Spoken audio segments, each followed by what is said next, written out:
Luke 6. On a Sabbath, while he was going through the grain fields, his disciples plucked and ate some heads of grain, rubbing them in their hands.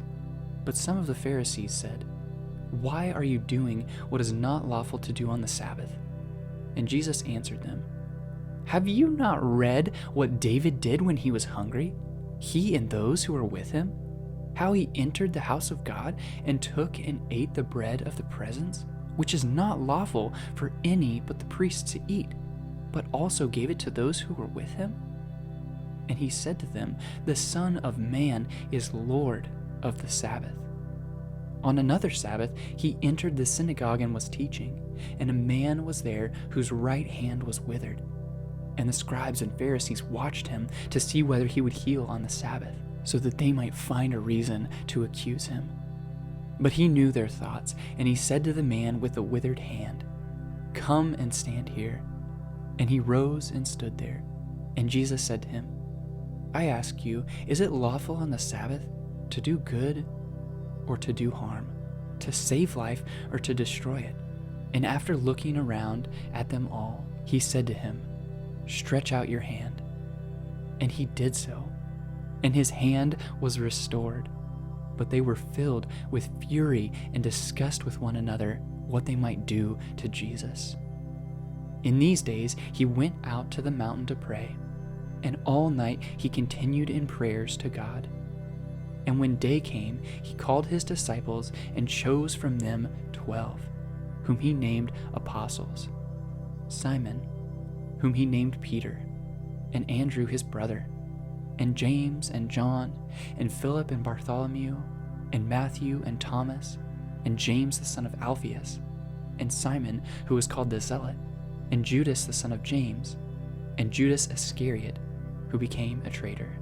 And he came down with them and stood on a level place, with a great crowd of his disciples, and a great multitude of people from all Judea and Jerusalem, and the seacoast of Tyre and Sidon, who came to hear him and to be healed of their diseases. And those who were troubled with unclean spirits were cured. And all the crowd sought to touch him, for power came out of him and healed them all. And he lifted up his eyes on his disciples and said, "Blessed are you who are poor, for yours is the kingdom of God.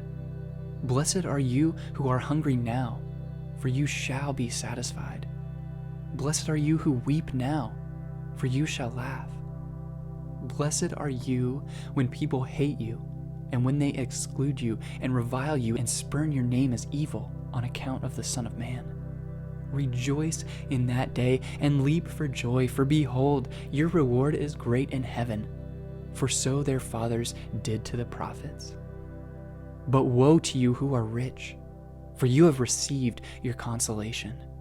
Woe to you who are full now, for you shall be hungry. Woe to you who laugh now, for you shall mourn and weep. Woe to you when all people speak well of you, for so their fathers did to the false prophets. But I say to you who hear, love your enemies, do good to those who hate you, bless those who curse you, pray for those who abuse you. To one who strikes you on the cheek, offer the other also, and from one who takes away your cloak, do not withhold your tunic either. Give to everyone who begs from you, and from one who takes away your goods, do not demand them back. And as you wish that others would do to you, do so to them. If you love those who love you, what benefit is that to you? For even sinners love those who love them. And if you do good to those who do good to you, what benefit is that to you? For even sinners do the same. And if you lend to those from whom you expect to receive, what credit is that to you? Even sinners lend to sinners to get back the same amount. But love your enemies and do good and lend, expecting nothing in return, and your reward will be great, and you will be sons of the Most High, for he is kind to the ungrateful and the evil. Be merciful, even as your Father is merciful. Judge not, and you will not be judged. Condemn not, and you will not be condemned. Forgive, and you will be forgiven. Give, and it will be given you. Good measure, pressed down, shaken together, running over, will be put into your lap. For with the measure you use, it will be measured back to you. He also told them a parable. Can a blind man lead a blind man? Will they not both fall into a pit?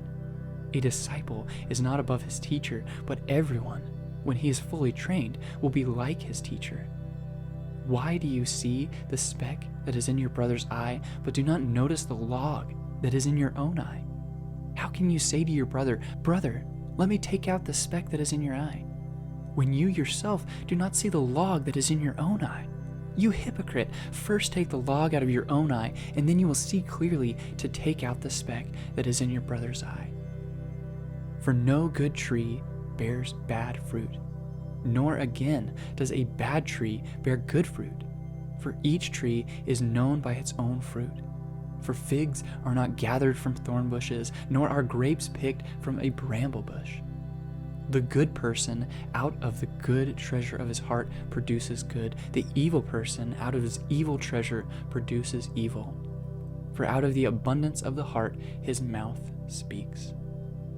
Why do you call me Lord, Lord, and do not do what I tell you? Everyone who comes to me and hears my words and does them, I will show you what he is like. He is like a man building a house who dug deep and laid the foundation on the rock. And when a flood arose, the stream broke against the house and could not shake it, because it had been well built. But the one who hears it and does not do them is like a man who built a house on the ground without a foundation.